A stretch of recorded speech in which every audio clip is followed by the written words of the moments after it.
gee, all I had was my teeth cleaned, and I feel lousy for days after that, every time. How come? Well, they polish the teeth, they get a huge amount of mercury being released for several days after that until you get a little bit of corrosion over the top, which slows it down a little bit. But the amount of mercury released is just phenomenal. And if they're sensitive to it, it'll put them over the edge. When I was in dental school, I was told that dentists were averaging their first heart attack by age 44. Our life expectancy was age 52. I personally related that to their use of mercury and amalgam fillings because it wasn't occurring in orthodontics and in surgeons. I had made certain that Garrett was nowhere near this demonstration to ensure he did not inhale any mercury vapor. Yet that seemed absurd when considering that many people are walking around with amalgams in their mouths. Dr. Gerson was right all along. Dental health is paramount to healing from chronic disease. In Colorado Springs, Colorado, there is one renowned dentist who has spoken out about fluoride, dental amalgams, and even the dangers of root canals for decades. His name is Dr. Hal Huggins.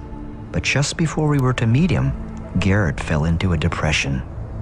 He couldn't seem to overcome the disturbing chemistry lesson about deadly methylmercury vapor that Dr. Roger Eichmann gave.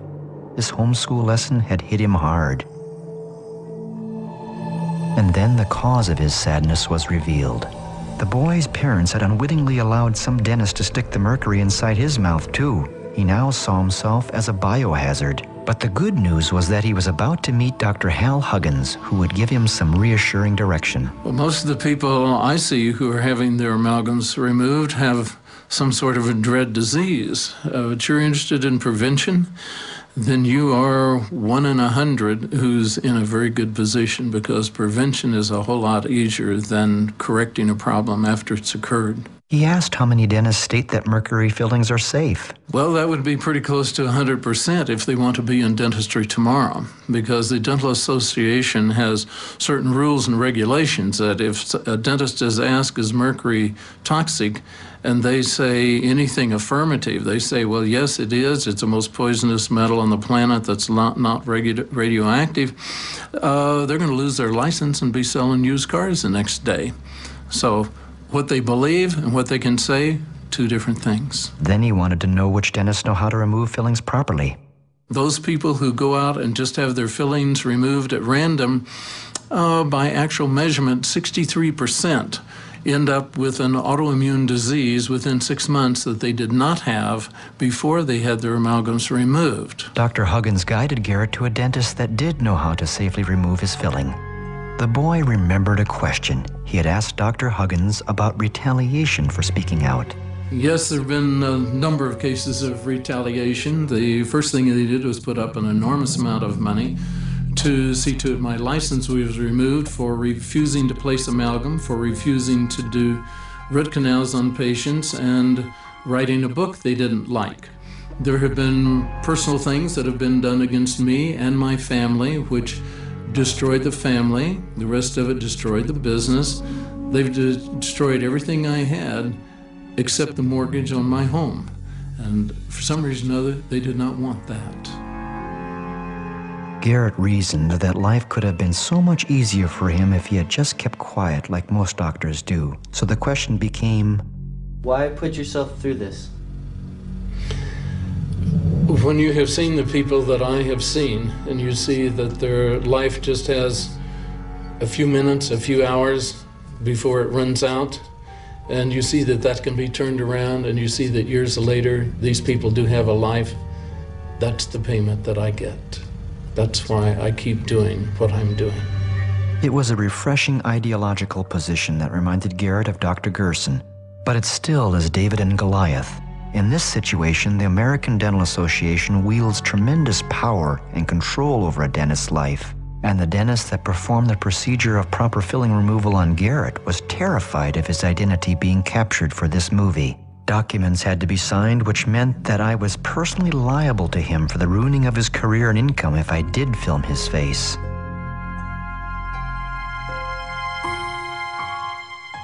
Hearings on mercury fillings are now taking place in Washington, D.C. that hopefully will put an end to this amalgam disaster.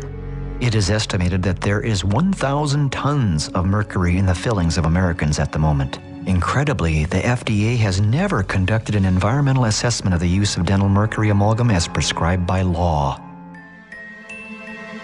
It is very important for the Orthodox people to keep patients from coming to alternative treatments because they work.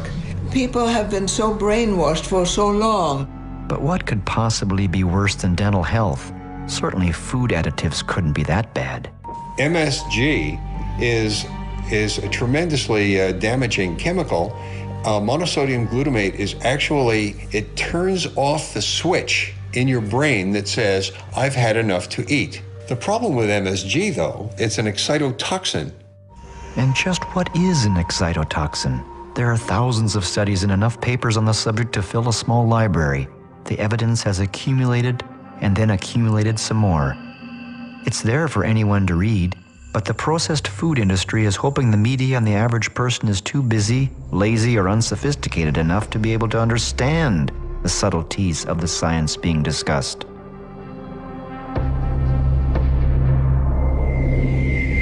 But just in case the average layperson does show a bit of curiosity about the dangers of flavor enhancers like MSG, the food industry has smartly printed little rack cards and brochures to give us, defending their crisp position.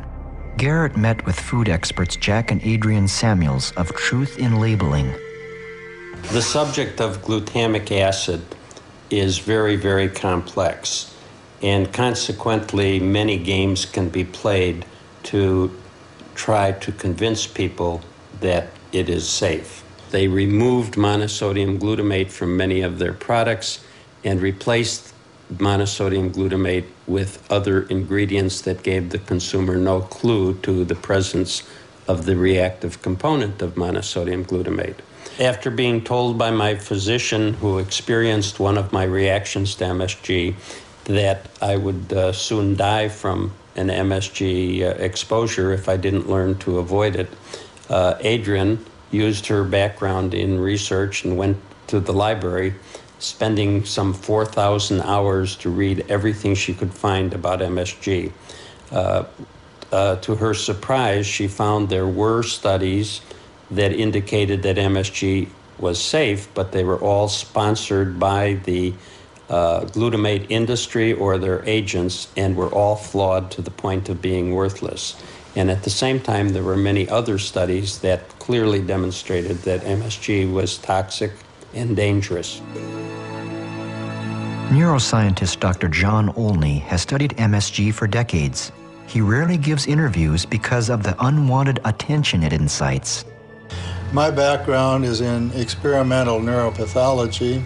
I conducted a study of monosodium glutamate and its toxicity potential for infant animals, and I found that it destroys nerve cells in the developing infant animals' brains. I could understand his shyness about appearing on camera because he has played a key role in the incriminating evidence against the processed food industry for several years. His findings are shocking to people, especially to parents of young children. But when traveling away from home, the question then becomes for Garrett, what do you eat? At his home in Alaska, or visiting the Gerson family, his diet was virtually devoid of any processed food. It takes a little extra work to seek out delicious organic produce and/or restaurants. Stop! After all this, I didn't think. It's too late. The chemicals in this fast food were working their magic on the boy. He ate this meal, actually 2 meals, like he was possessed. To me, it was disappointing, but to force the issue would likely backfire. He was free to make his own decisions.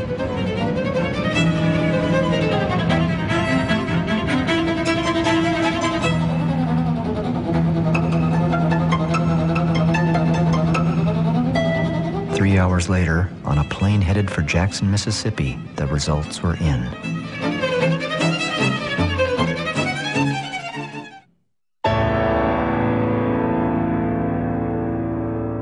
In Jackson, Mississippi, the boy met up with an incredible family of photographers, the Blaylocks. Dr. Russell Blaylock is a renowned board-certified neurosurgeon and author of several books on cancer, excitotoxins, and health. It is here where Garrett reoriented himself to a healthy snack, but unbeknownst to the lad, I had a little test planned. The mass consumption of this excitotoxin substance in the food is interfering with people's ability to think and remember and use language, so that our children no longer have the capacity that their parents had.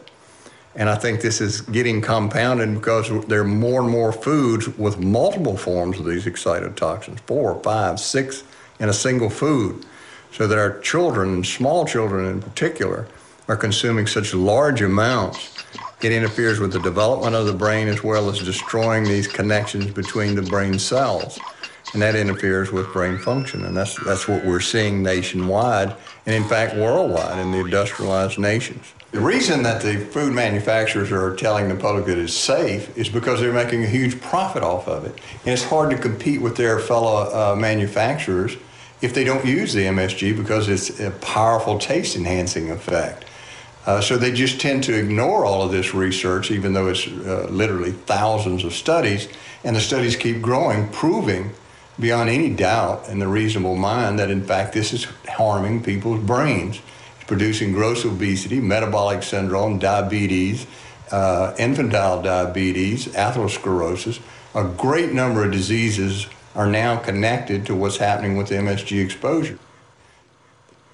Chips were delivered to the table that were laden with MSG. And one of the things that people don't understand, this can be a silent toxicity. That is, they don't even know it's occurring. A lot of people will tell me, well, I don't react. I don't have these symptoms of nausea and vomiting and headaches. Well, a lot of people that are exposed to MSG will not have these symptoms, but they get the same damage. And this occurs over a very long period of time, decades. So the brain cells are being destroyed, and until they lose a number of brain cells, they're not even aware that they're under this toxicity. It's known in neurology that you have to lose about 90% of the neurons in a particular area of the brain before you develop symptoms. So by the time you develop these symptoms like dementia or Parkinson's disease, etc., you've already lost 90% of the neurons in that part of the brain, and that's what's very important. Another really new important finding is that it's strongly connected to the growth of cancer. And we know that glutamate, when it's increased in a person's diet, makes their cancer grow very rapidly and becomes highly invasive. That means it spreads all over their body. The problem is, no one's telling cancer patients they need to be very cautious about taking in these food additives, because it makes their cancer grow much faster and become more invasive, which means they're less likely to survive their cancer. Garrett never did eat any of those chips. He wants all the brain cells he has. The number of food products that contain MSG but don't actually label it as such is now almost infinite. The only way to avoid this is to buy organic products and whole foods. What the boy also discovered was that this was further confirmation of Gerson's discoveries 80 years earlier. In order to provide a balanced report on the subject of processed foods, the boy then flew from Jackson, Mississippi to Omaha, Nebraska, with the hopes of interviewing a ConAgra Foods public relations representative. After several phone calls and a faxed message, he thought there was reason to be optimistic, but he was wrong. No one at this huge facility would speak. It was confusing and disturbing to the boy temporarily.